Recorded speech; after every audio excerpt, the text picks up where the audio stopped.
va? J'espère que vous allez bien aujourd'hui, que vous êtes en pleine forme. Je me présente pour ceux qui ne me connaissent pas. Je suis Sandra Ganval, je suis écrivaine indépendante. Sur cette chaîne, je partage avec vous des réflexions sur l'écriture, sur la lecture, sur l'auto-édition, puisque je m'auto-édite. Et puis, je parle de sujets de société et depuis quelque temps, je parle énormément du Covid. Pourquoi? Parce que ça impacte ma vie, ça impacte la vie de mes proches, ça impacte la vie de mes enfants, ça impacte la vie de ma famille. Donc, ça me touche. C'est difficile d'y échapper parce qu'on est pris dedans. On est impliqué malgré soi, on n'a pas moyen d'échapper à ce truc. Enfin, c'est pas tellement le Covid, hein, finalement, c'est la façon dont le Covid est géré qui nous impacte. Et ça devient de plus en plus compliqué, alors que ça devrait justement être de moins en moins compliqué. Donc aujourd'hui, en fait, je voulais vous parler de la censure qui s'est mise à sévir fortement là. Bon, la censure, elle a toujours existé hein, sur Facebook, sur YouTube, pour avoir déjà essayé de faire des publicités pour des articles, des posts qui parlaient de racisme. Alors, c'était évidemment pas que je faisais la promotion du racisme et que j'essayais de déconstruire le racisme. Ben, ces publicités-là, ces boosts, comme propose Facebook de faire par rapport à des articles, ont été refusés. Donc, il y avait déjà de la censure sur Facebook. Pas forcément argumenté sur des mots, sur des expressions.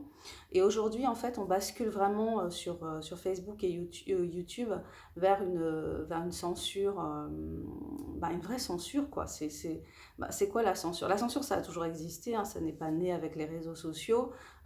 C'est vrai qu'auparavant, les réactions, la censure pouvait être encore plus, était beaucoup plus violente, quoi. C'est vrai par exemple, un roi, s'il voulait se débarrasser d'une voix dissonante, il lui faisait couper la tête, il l'éliminait. Voilà, en politique, c'est un phénomène qui est fréquent, qui est connu.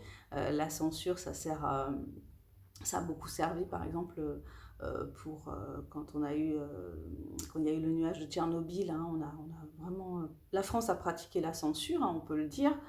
À savoir que il n'y avait pas place pour des voix dissonantes, des voix qui disaient que le nuage était bel et bien passé au-dessus de la France, qu'il aurait fallu protéger les Français, qu'il aurait fallu nous donner des pastilles d'iode. Enfin voilà, il y avait des choses à faire qui n'ont pas été faites parce qu'on a adopté un discours officiel pro-nucléaire et qu'il ne fallait pas qu'il y ait, que s'installe une peur du nucléaire en fait. Voilà, donc les gens qui ont des problèmes de thyroïde aujourd'hui ne pourront jamais prouver que c'est lié à Tchernobyl, mais voilà, il y a eu forcément des conséquences que nous ignorons finalement. Euh, alors, ceci étant dit, voilà, donc la censure, il faut bien faire la distinction entre la censure et puis le droit, comment dire, la loi sur la liberté d'expression.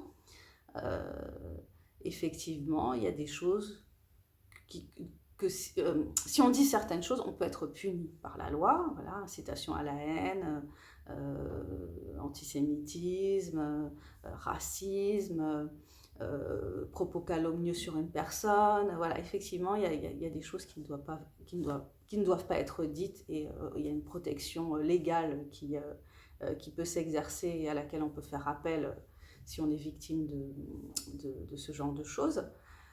Et à côté de ça, il y a la censure. Et la censure, là, on est carrément dans autre chose. La censure, c'est quoi? C'est vouloir imposer une façon de voir les choses.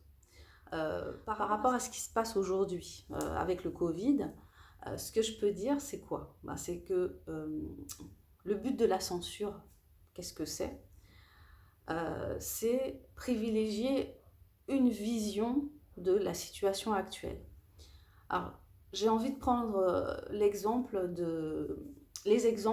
de la France et de la Suède. L'idée, c'est que, en fait, pour la gestion du Covid, on a décidé d'adopter des modes de narration de cette histoire. Je vais faire comme si le Covid, c'était une histoire.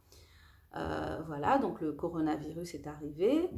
Et la France a choisi d'interpréter l'arrivée du coronavirus d'une certaine façon Et la Suède a choisi d'interpréter l'arrivée du coronavirus d'une autre façon. Chacun de ces pays a fait un choix narratif par rapport au Covid. Donc, je vais prendre 3 éléments. Par exemple, pour la Suède, seuls les plus fragiles doivent se protéger et être protégés actuellement. Pour la France, tout le monde doit se protéger du virus. Deuxième chose, pour la Suède, le port du masque n'est pas obligatoire et les gestes barrières sont recommandés. Pour la France, le port du masque est obligatoire ainsi que les gestes barrières et il y a des sanctions financières si on ne respecte pas ces choses-là, en particulier le port du masque. Alors qu'en Suède, il n'y a pas de sanctions financières. Le troisième point, en Suède, le virus, donc le point de vue qu'ont choisi les autorités, c'est que le virus doit circuler dans la société et l'économie continue à fonctionner en dépit de la circulation du virus. En France, on a choisi une autre option. Le virus doit être éradiqué, quelles qu'en soient les conséquences sociales et économiques. Voilà. Donc, on est dans ces deux modes de narration totalement différents pour la Suède et pour la France. Et à partir de là, en France, on en arrive à pratiquer la censure. Alors, c'est pas que en France, c'est dans tous les pays qui ont adopté ce mode de narration. Donc, c'est la plupart des pays européens. C'est les pays d'Amérique aussi bien latine que d'Amérique du Nord. On est dans ce modèle-là, dans ce modèle narratif-là. Donc à partir de ce modèle narratif-là, qu'est-ce qu'on va faire? Eh bien, on va pratiquer de la censure. Donc la censure, ça va être, ne pas permettre à d'autres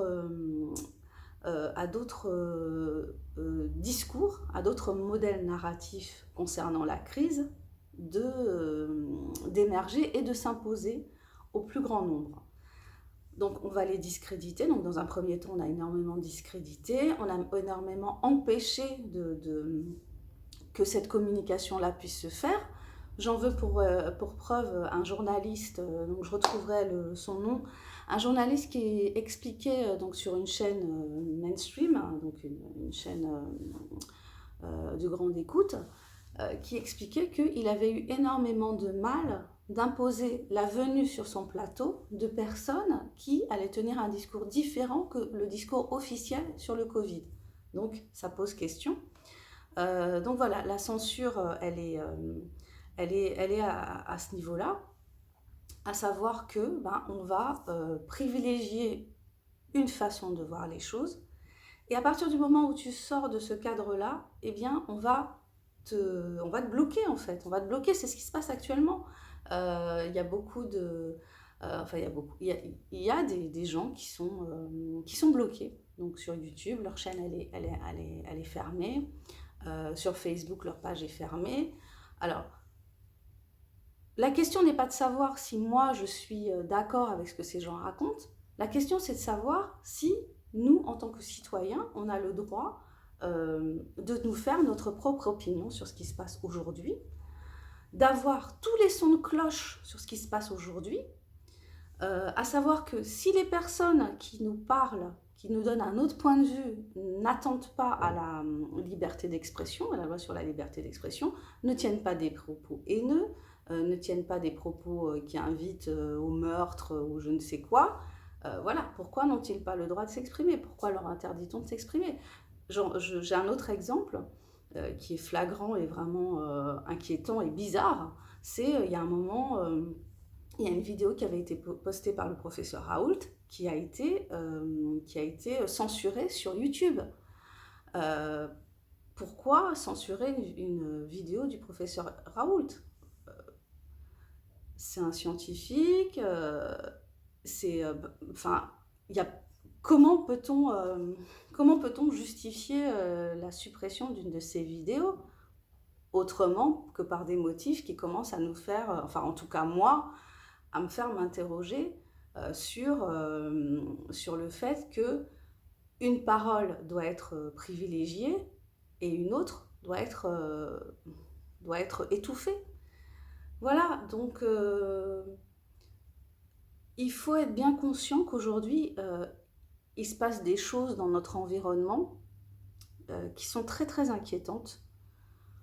Je pense que beaucoup de gens ne se rendent pas compte en fait de ce qui est en train de se passer.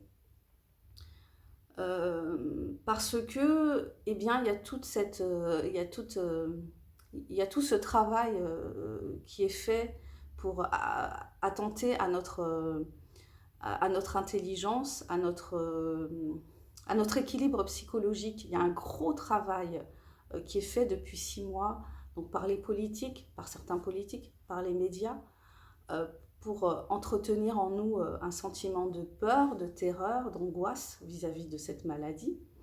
Euh, une volonté euh, dont je n'ai pas les explications, hein, une volonté de privilégier justement une certaine narration autour du Covid euh, qui, est, euh, qui a quelque chose de fou, parce que finalement, quand on voit ce qui se passe en Suède, moi je me demande, est-ce qu'on est suédois, enfin, est-ce que, euh, est-ce que les Suédois seraient des êtres humains différents de nous? Non, a priori. Et pourquoi ce qui fonctionne en Suède ne devient pas un modèle? Mais enfin, c'est pas forcément étonnant hein, que généralement quand les choses fonctionnent, on ne les réplique pas. Voilà. Mais bon, ça marche en Suède, donc pourquoi on ne prend pas la Suède comme modèle plutôt que de s'aligner sur des mesures liberticides, des mesures qui frisent le totalitarisme, euh, des mesures qui aussi détruisent notre économie, parce que là on est en train de détruire certains pans de l'économie. Donc on détruit l'événementiel, on détruit la restauration, l'hôtellerie, et puis forcément tout ce qui tourne autour. Donc plein de petites entreprises sont en train de se casser la gueule, plein de gens vont se retrouver au chômage. Donc il y a 1 million de chômeurs de plus, d'après ce que j'ai entendu. Voilà, donc on est en train de... On a fait des choix narratifs qu'on continue à faire dans un but que j'ignore, mais qui paraît dangereux, qui me paraît extrêmement dangereux donc pour je ne sais même plus, je ne sais même plus dire pour notre démocratie, parce que je crois qu'on n'est plus en démocratie. Ça fait un petit moment qu'on n'est plus en démocratie, parce que ce que nous vivons actuellement n'a rien à voir avec de la démocratie, parce que il n'y a pas eu de, il n'y a pas eu de questionnement, de mise en commun, de réflexion sur, par exemple, cette mise en place de couvre-feu. Elle est tombée comme un cheveu sur la soupe, un peu comme le confinement d'ailleurs. Donc, notre avis n'a pas, on ne nous a pas demandé notre avis, on ne nous a pas demandé notre consentement. On est pris dedans et on est sanctionné, on est toujours dans la sanction en fait, hein, dans les pays européens, dans les pays occidentaux, on est dans la sanction par rapport à ce virus. Et c'est ça qui est inquiétant en fait, parce que de la protection qui se fait avec de la sanction, c'est qu'il y a un problème, il y a un problème, il y a un problème. Normalement, on devrait être dans l'explication, dans la réflexion, parce qu'il y a trop d'avis contraires en fait. C'est ça qui est gênant dans la situation actuelle. Il y a trop d'avis contraires. Et ça doit nous alerter. C'est pas possible que des scientifiques disent que le masque dans la rue, le masque à l'extérieur, ça n'a pas d'intérêt parce qu'il n'y a pas d'études qui confirment que ça a un intérêt, et que le gouvernement prenne la décision de nous imposer le masque à l'extérieur. Ça veut dire qu'il n'y a pas de... euh, il y a pas de réflexion en fait, c'est-à-dire que la chose elle nous est imposée en fait, voilà. Et quand on réfléchit en plein milieu de l'épidémie, quand Sibeth Ndiaye, Salomon, je me souviens plus de son prénom, Olivier Véran nous disait que le masque en population générale ne servait à rien, et qu'on en est arrivé au masque aujourd'hui obligatoire partout, Et comme le président nous l'a dit lors de son allocution, il faudrait qu'on le porte aussi à l'intérieur de nos maisons. Voilà, on est en train de basculer dans une espèce de... moi, je dirais qu'on est en train de basculer dans la folie. Je pense qu'on est en train de délirer avec des personnes folles, que les personnes qui nous dirigent sont des personnes qui frisent la psychopathie ou qui sont dans une forme de psychopathie. Parce que ces personnes nous imposent des choses qui n'ont pas de sens, qui sont incohérentes. On est dans l'incohérence depuis presque le début, je dirais, on est dans de l'incohérence. Aujourd'hui, les personnes, on sait qui meurt du Covid aujourd'hui, les personnes très âgées qui ont divers problèmes de santé, les personnes très fragiles. Effectivement, parfois, il y a des cas de personnes jeunes qui ont le Covid et qui peuvent en mourir, mais on ne nous dit pas si ces personnes ont des problèmes, parce que le professeur Toussaint, dont j'avais parlé dans ma précédente vidéo, expliquait les problèmes que rencontraient les personnes qui souffraient du Covid, et il parlait de facteurs génétiques. Donc voilà, donc il y a des choses qu'on nous dit pas. Et puis, de toute façon, ce qui se passe aujourd'hui n'est pas justifié. Je vous demande d'aller regarder les chiffres de décès du Covid, de les comparer avec les décès du cancer, par exemple, qui est une des plus grosses épidémies de notre monde moderne, et de les comparer avec le nombre de décès journaliers en France. Donc, faites ces comparaisons-là et voyez, effectivement, la mort, c'est un truc, oui, on n'a pas envie que les gens qu'on aime meurent, mais la mort fait partie de la vie. Et là, je ne suis pas en train de dire que c'est pas grave que les gens meurent du Covid. C'est pas ça que je dis. Ce que je suis en train de dire, c'est que on ne peut pas arrêter notre économie, on ne peut pas mettre des gens au chômage, on ne peut pas détruire des vies, on ne peut pas pousser des gens au suicide, on ne peut pas arrêter la vie sociale pour une maladie qui, au final, aura laissé en vie plus de 99% de la population mondiale. Plus de 99% de la population mondiale ont survécu au Covid. Voilà, et les chiffres qu'on a actuellement, c'est pas les chiffres de décès, ce n'est pas une seconde vague.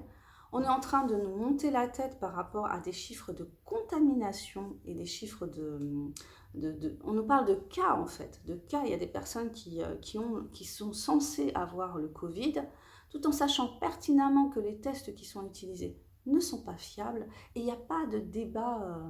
Il n'y a pas de débat officiel sur ces tests, en fait. C'est ça qui est dramatique. C'est-à-dire qu'il y a des gens qui sont parfois invités sur les plateaux télé, qui sont énormément agressés par leurs interlocuteurs, qu'on remet en doute, et qui disent ça, quoi, qui disent que ces tests ne sont pas fiables. Et il y a plein de voix à travers le monde qui s'élèvent pour dire que ces tests ne sont pas fiables. Donc la censure, elle vise à étouffer ça, ce son de cloche-là. Et c'est là que c'est grave, en fait. C'est là que c'est grave, parce qu'on est dans une situation où on nous invente une vérité. On nous invente une vérité. Bon, il y a des gens qui disent que la vérité, c'est relatif, chacun sa vérité. Mais il y a une vérité des chiffres. Il y a une vérité de ces tests. Voilà. Il y a une vérité des gens qui ont créé ces tests et qui savent comment ils fonctionnent et comment ils doivent être utilisés. Donc il faut qu'on retrouve, il faut qu'on reprenne pied avec cette réalité-là, et que nous, en tant que citoyens, on doit réclamer cette vérité. On doit réclamer cette vérité. Aujourd'hui, c'est très compliqué parce moi, je suis en souffrance en tant qu'individu. Je pense qu'il y a plein de gens qui sont comme moi, qui sont en souffrance par rapport à ce qui se passe aujourd'hui. Parce que moi je sens à quel point je suis manipulée, à quel point c'est difficile de résister à ce truc qui nous entraîne et dont je ne comprends pas, tous les tenants et les aboutissants. Donc justement, avoir des sons de cloche, que ce soit des sons de cloche farfelus, des sons de cloche qui me paraissent un peu plus crédibles, des sons de cloche argumentés, ça donne du sens aussi à ce qui se passe pour nous, parce que on est plongé dans une incompréhension, on est manipulé, on a l'impression que les gens qui nous dirigent, enfin moi j'ai le sentiment que les gens qui nous dirigent ne nous veulent pas du bien. Et ça, c'est difficile c'est difficile de penser que des personnes peuvent ne pas nous vouloir du bien, des personnes qui nous dirigent, parce qu'elles ont énormément de pouvoir. Donc, à quoi ça va nous mener tout ça, quoi, c'est ça. Bon, écoutez, en tout cas, voilà, je voulais attirer votre attention sur cette période qu'on vit, qui est une période où censure peut s'exercer avec énormément de force, parce que en fait, on est en train de quitter quelque chose. On était on était plus ou moins dans une démocratie. Il y a une phrase qui dit la démocratie, la dictature, c'est ferme ta gueule. C'est une citation. La dictature, c'est ferme ta gueule. La démocratie, c'est cause toujours. Aujourd'hui, on est en train de basculer dans, justement, on sent qu'on bascule dans la dictature parce qu'on ne peut plus dire ce qu'on veut, en fait. On ne peut plus dire ce qu'on veut, avec toutes les réserves qu'il y a à dire ce qu'on veut. Voilà, bon, bah écoutez, je vais m'arrêter là je vais m'arrêter là parce que c'est long, c'est très long. Je vais m'arrêter là. Alors, je vous souhaite du courage, de la détermination. Comme vous pouvez résister, résistez. Je vous remercie de votre présence. Donc j'écris des romans, je suis écrivaine indépendante, je vous invite à les découvrir si vous voulez vous détendre, contrairement à ce que peut vous faire penser le contenu de ma chaîne ces derniers temps. J'écris plutôt des choses amusantes, ouais, j'ai des romans plutôt amusants, donc je vous invite à les découvrir. Je vous mets tous les liens juste en dessous de la vidéo. Je vous souhaite beaucoup de courage, prenez soin de vous, faites du sport, mangez bien, prenez de la vitamine, voyez vos amis, prenez les gens que vous pouvez prendre dans vos bras, dites des mots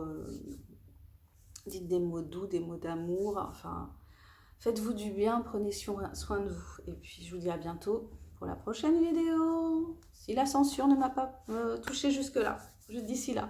Si la censure ne m'a pas touché d'ici là, bye bye tout le monde. Ciao, ciao.